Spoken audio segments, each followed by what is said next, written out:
Bonjour, vous êtes en compagnie de Daniel pour l'émission Fenêtre sur soi. Aujourd'hui, pour m'accompagner tout au long de cette émission, je reçois Emmanuelle Handlower. Bonjour Emmanuelle. Bonjour. Nous allons parler ensemble de votre collectif qui s'appelle Femmes de Lettres. Tout d'abord, qu'est-ce que ça veut dire Femmes de Lettres ? Alors c'est un jeu de mots en fait, puisque ça s'écrit E-T-R-E. Ça parle d'écriture, mais ça parle aussi de soi et de qu'est-ce qu'on exprime et qui on est. Donc comme vous le dites, Femmes de Lettres, E-T-R-E, pour préciser, on est dans l'intériorité également, c'est ça ? C'est ça. Donc l'échange, qu'est-ce qu'on peut attendre par rapport à ce collectif ? Comment ça fonctionne ? Alors, en disant, je me dis, c'est aussi femme de lettres, donc ça veut dire aussi femme, et c'est pas forcément réservé que aux femmes. C'est plus les valeurs féminines en fait que j'ai envie d'y mettre, qui sont avant tout des valeurs d'écoute, d'acceptation de la parole. Femme de lettres, à la phonétique, ça fait penser à l'écriture. Oui. Donc est-ce qu'on trouve également de l'écriture ?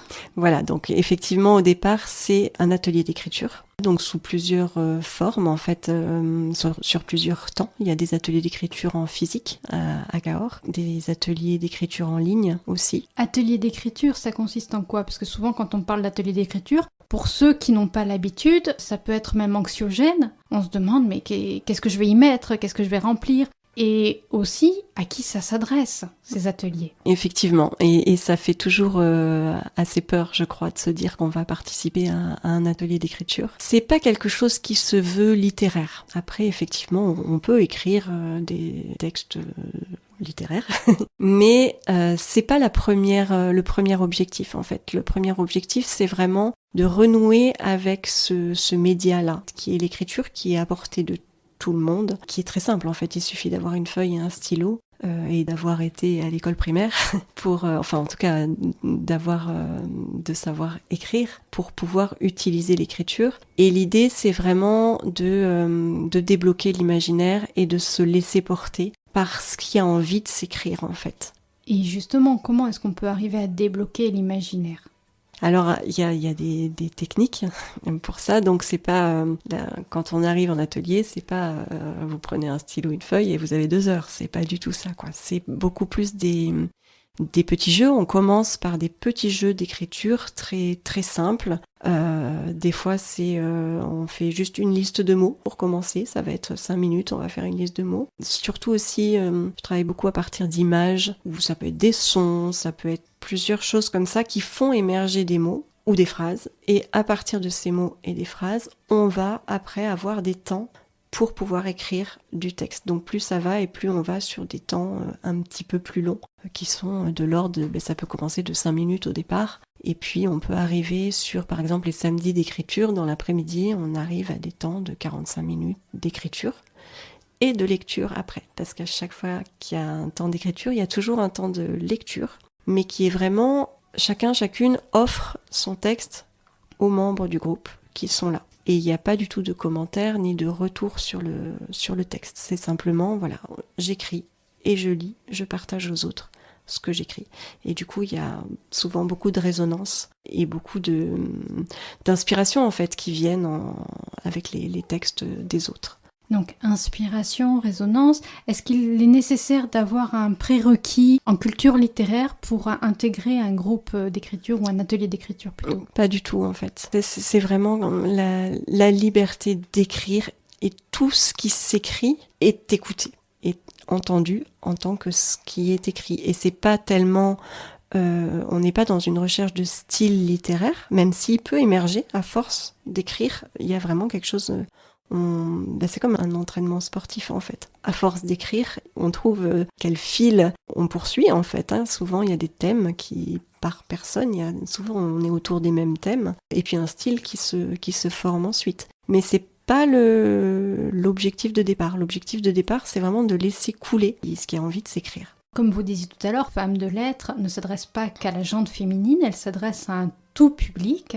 Est-ce que ces messieurs sont également de la partie? Est-ce qu'ils participent aux ateliers? Alors, je pense que c'est un dispositif qui attire plus les femmes en général. Donc, clairement, j'ai plus de femmes qui viennent à mes ateliers, mais il y a eu aussi des hommes qui sont venus. Et je pense que la forme est plus dans, on va peut-être aussi en parler tout à l'heure, un petit peu comme les cercles de parole en fait, comme les cercles de femmes. Donc vraiment cet espace de respect, de sororité, de libre expression, sans tabou, sans jugement, et le collectif écoute et soutient en fait ce qui se dit ou ce qui s'écrit. Pour en arriver à des ateliers comme ça, d'écriture et de coécriture, vous en êtes venu comment? Quelle a été finalement la genèse de tout cela? C'est cet effet boule de neige qui fait qu'il y a une petite chose qui en amène une autre, qui en amène une autre, qui en amène une autre. Moi, j'écris depuis que je sais écrire, en fait. C'est vraiment, je pense que c'est vraiment mon moyen d'expression depuis toujours. J'ai participé à des ateliers d'écriture pendant longtemps ici à Cahors avec l'association Citrouille. Et au bout de la participation aux ateliers, j'ai repris, donc en fait c'était Céline Dayan qui les animait et qui avait plusieurs pôles d'écriture. Et voilà, et donc moi j'ai repris ce qu'elle avait appelé les samedis d'écriture, donc l'écriture sur une journée entière. C'est par là que ça a commencé en fait. Et de fil en aiguille, vous avez développé des ateliers d'écriture beaucoup plus réduits dans la temporalité, mais également peut-être dans l'effectif de la présence? La période qu'on a traversée il y a pas longtemps nous a aussi obligés. Il y a eu un moment où c'était des groupes de 6, pas plus. Et finalement, on s'est toutes rendu compte que les groupes de 6, c'était quand même super confortable. En fait, où on avait vraiment la possibilité d'avoir suffisamment de temps pour chacune, et aussi au niveau de l'écoute, parce que comme on écoute les textes, en fait, d'avoir 6 personnes ou 5 personnes qui lisent un texte, c'est beaucoup plus facile à écouter que quand on en a 10 finalement. Et justement, de cette écoute-là, on peut rebondir sur une deuxième partie qui est le cercle d'écoute, le cercle féminin, que vous animez, que vous proposez également en parallèle de ces ateliers d'écriture. En quoi ça consiste, ces cercles féminins ?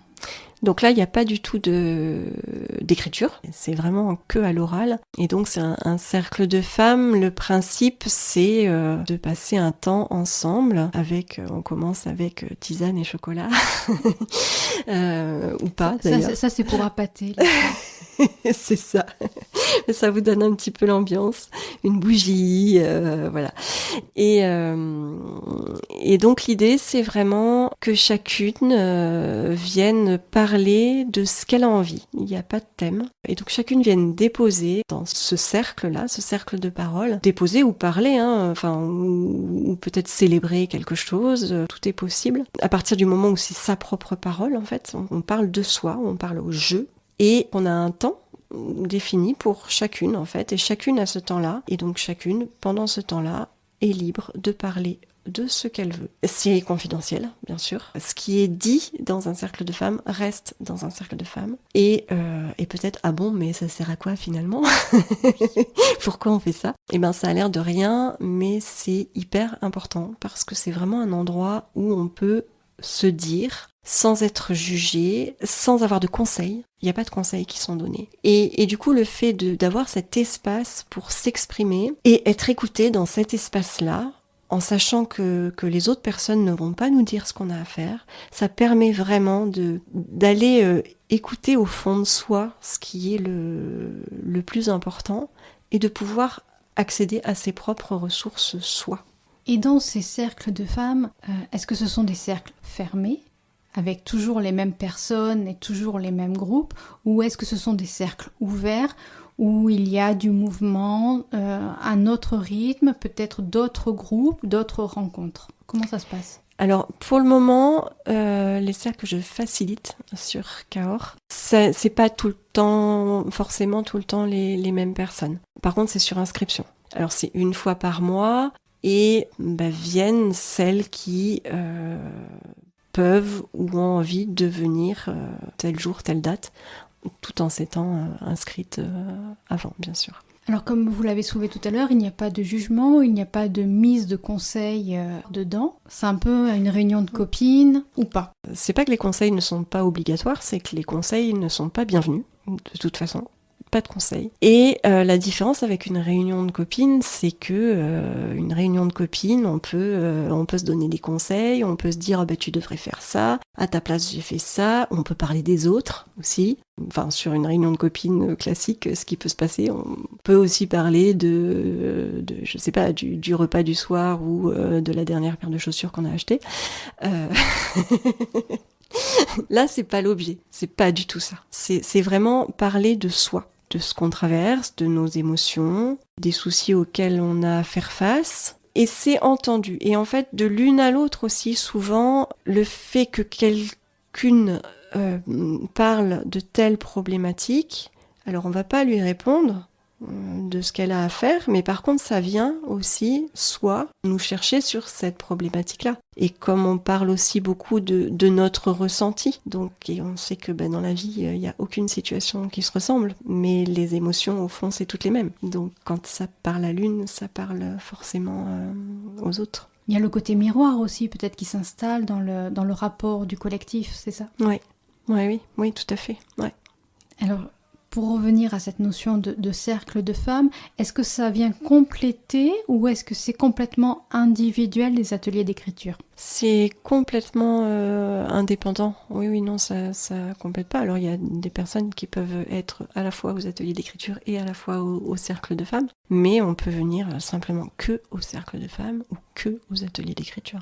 Voilà, il n'y a pas une obligation ou un sentiment d'obligation de partager à l'un et l'autre et de communiquer dans l'ensemble. Absolument pas. Et on parlait justement de non-analogie avec la réunion entre copines, mais il y a aussi l'interrogation. Est-ce que c'est pas une réunion thérapeutique quelque part ? Moi, je ne mets pas cette étiquette-là dessus. Je suis pas sûre qu'on y vienne pour ça. Je pense pas qu'on y vienne pour ça. Mais effectivement, l'effet peut être thérapeutique. Au même titre que l'écriture, rien que le fait d'écrire déjà. Enfin, il me semble, en tout cas moi, pour mon rapport à l'écriture, je pense que rien que le fait d'écrire, c'est thérapeutique. Et voilà, et le fait de parler et d'être entendu, ça devrait même pas être thérapeutique, ça devrait juste être naturel, mais... On est toujours sur cette pensée-là, cette pensée commune, sur cette réunion, ce collectif qui vient un petit peu pour parler des petits bobos, avec la notion du soignant, quel qu'il soit au milieu de tout ça. Donc ce n'est pas du tout le cas dans ce que j'entends. Voilà, non, il n'y a pas de soignant en fait. Et vous, au milieu de tout ça, quel est votre rôle ? Alors, sur les cercles de femmes, la majorité, je pense, des personnes qui animent, je le dis comme ça, des cercles de femmes, en fait, on facilite des cercles de femmes. Donc moi, dans un cercle de femmes, j'ai aussi mon temps de parole à moi. Et et ce que je fais de plus que les autres, c'est que j'ouvre le lieu et j'allume la bougie. Et à la rigueur, je sers la tisane.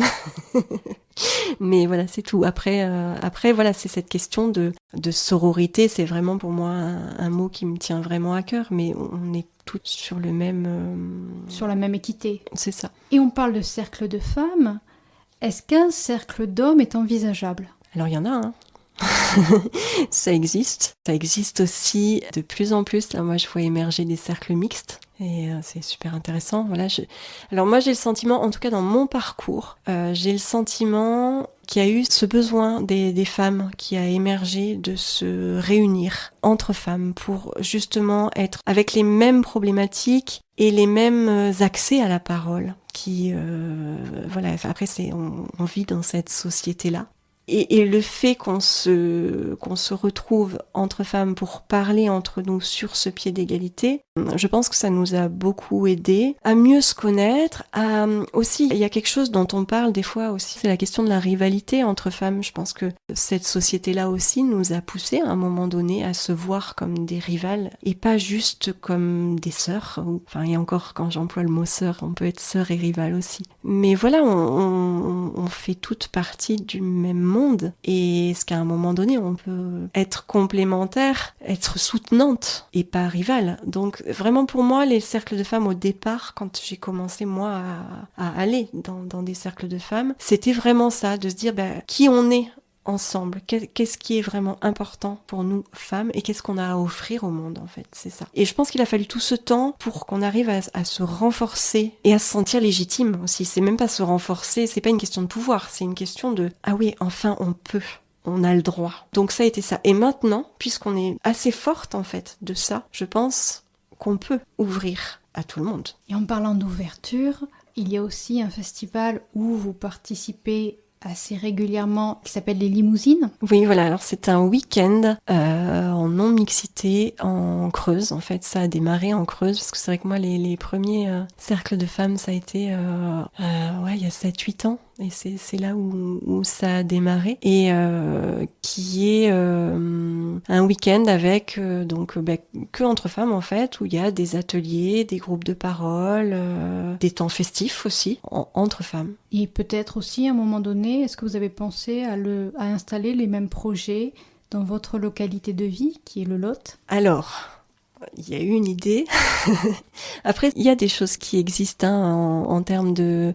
Il y a le Festival du féminin, notamment, qui a été en Dordogne. Moi, j'y suis allée une fois en Dordogne et qui a plusieurs aussi endroits en France et en francophonie même. Après, voilà, moi, j'ai eu cette pensée-là, mais j'en suis pas encore là. Et là, l'idée, le projet que je suis en train d'organiser complètement, là, je suis la tête dedans, c'est un sommet en ligne. Donc, ça n'a rien à voir avec un festival, a priori. Enfin, c'est une autre forme d'événement sur le féminin sacré. Donc, ça s'appelle « À la rencontre du féminin sacré, les pieds sur terre ». Donc, j'ai besoin de mettre l'équilibre entre tout ça. En fait, c'est un événement sur plusieurs jours avec des conférences, interviews, plusieurs par jour, de femmes qui œuvrent en fait avec ces valeurs féminines. Et alors là, il y a 12 personnes, il y a 11 femmes et il y a un homme qui va nous parler aussi du féminin sacré et du masculin sacré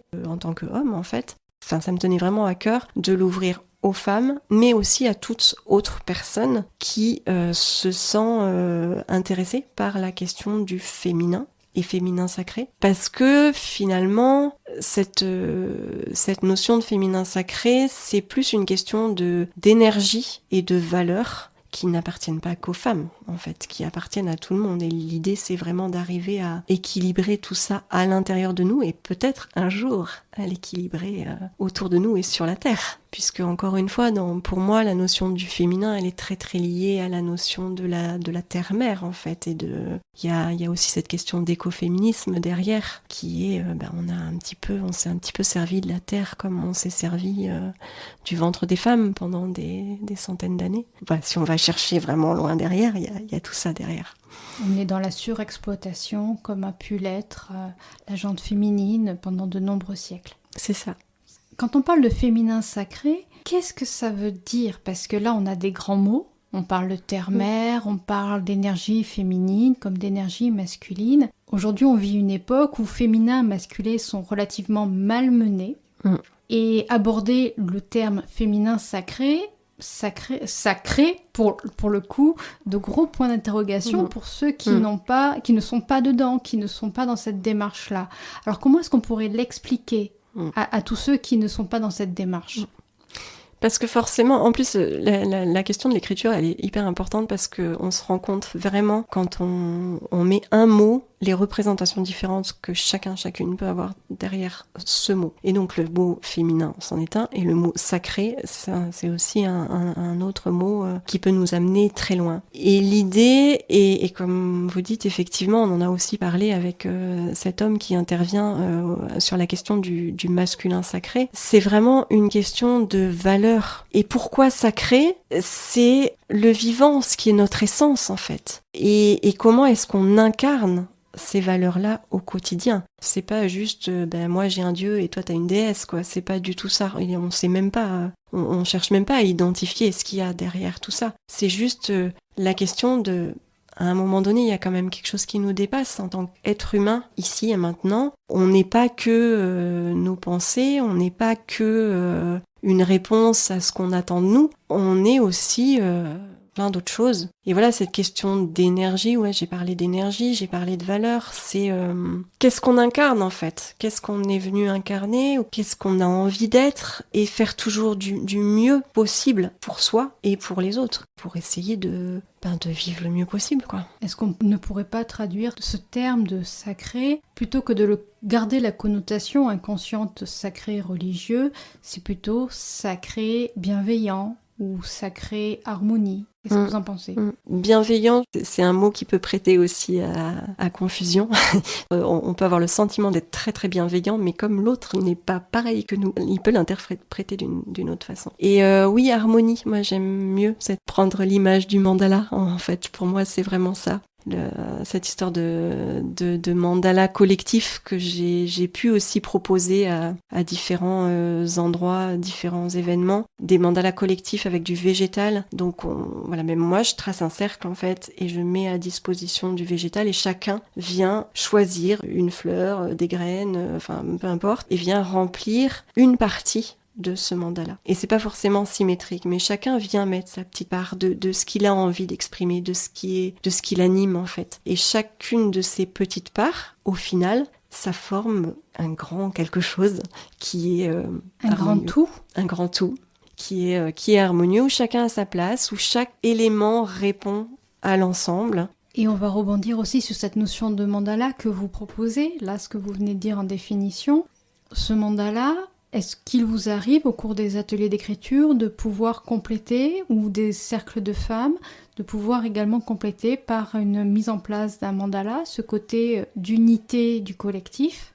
Alors, plus dans des ateliers, alors pas les ateliers d'écriture en tant que tels, mais je fais aussi des ateliers plus créatifs. Donc on va avoir des temps d'écriture, des temps de création. Alors j'utilise beaucoup le collage et le mandala. Alors ça peut être sous forme mandala collectif végétal, ça peut être aussi du mandala mise en couleur, pour pas dire coloriage, parce que peut-être ce coloriage ça fait un petit peu futile, c'est toujours ça. Mais l'air de rien, enfin quand on a déjà colorié un mandala une fois, on sait ce que c'est, on sait ce que ça fait. On revient sur quelque chose qui est centrage aussi. Oui. On va juste faire une parenthèse supplémentaire par rapport aux identifications. Il y a aussi ce principe d'archétype. Et dans ces définitions d'archétype, vous en avez fait ce qu'on peut appeler un oracle, des cartes divinatoires. Comment est-ce qu'on peut les appeler? Alors, pour moi, c'est un jeu de cartes oracle. Divinatoire, non. J'aime pas ce mot-là.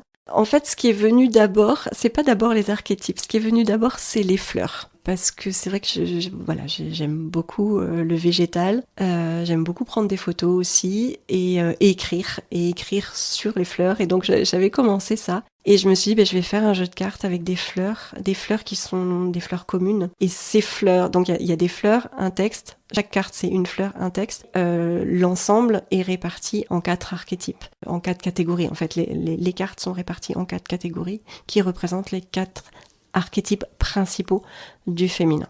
Quels sont-ils? Alors moi je les ai nommés comme ça, la fée, la mère, la courtisane et la sorcière, qui correspondent aux saisons, au printemps, été, automne, hiver, aux phases de la lune, aux phases du cycle menstruel aussi. Ça peut être aussi aux âges de la vie, ça peut être aussi aux périodes d'une journée, enfin voilà. Et comment on s'en sert un petit peu de ce jeu? Pour le coup, c'est des choses qu'on peut faire en cercle de femmes. Ça peut être, je tire une carte et je vois ce que la carte me dit. Il y a un petit message sur chaque carte. Et ça peut être un support de parole, en fait. Si je sais pas quoi dire, je vais regarder la carte et ah oui, tiens, j'ai une idée. Ou alors, ça peut être, à un moment donné, on se pose une question, donc tout en dehors, le matin, je me lève et puis j'ai une question en tête et je me dis, mais je sais pas quoi faire avec ça. Je peux tirer une carte. Alors, ça va pas me dire ce que j'ai à faire. Ça va simplement m'orienter vers des pistes que j'avais peut-être pas en tête. Voilà, c'est plus dans ce genre d'utilisation-là. Donc ça permet un petit peu la réflexion dans l'introspection, c'est ça? C'est ça. Et ces jeux de cartes, je crois qu'on peut les trouver avec vous sur le marché? Oui, alors je participe au marché artisanal de Prayssac. Avec Horizon Création, c'est en période estivale, c'est un vendredi par mois. Voilà, et après sur la boutique en ligne, en fait, j'ai un site internet avec une boutique en ligne. On va juste rappeler à nos auditeurs, en parlant du site internet, que l'on peut retrouver Femme de Lettres, lettres L-E-T-R-E. Vous pouvez ainsi retrouver Emmanuelle sur son site pour un petit peu regarder tout ce qu'elle peut proposer à tout le monde. Emmanuelle, je vais vous laisser le mot de la fin. Qu'est-ce que vous pourriez dire à nos auditeurs ? De prendre soin de soi, mais dans le sens d'être attentif à qui on est chacun, à se respecter soi, peut-être, d'abord, pour pouvoir respecter les autres et le monde. Et moi, je suis convaincue qu'on a tous et toutes quelque chose à dire, et voilà, je reprends cette image du mandala, mais si on est là, c'est qu'on a quelque chose à faire. Et alors, des fois, c'est très compliqué de savoir, hein. C'est aussi très compliqué d'agir, mais d'être attentif à cette question-là. Et je pense que quand on se donne la possibilité, la force et les moyens d'aller savoir qui on est et qu'est-ce qu'on a à faire, juste autour de nous, hein, dans notre quotidien, dans notre entourage, c'est déjà vachement bien. C'était Danielle, en compagnie d'Emmanuelle Andlauer pour Femme de Lettres. Je vous souhaite à tous du soleil dans votre cœur et des sourires dans votre tête. À très vite.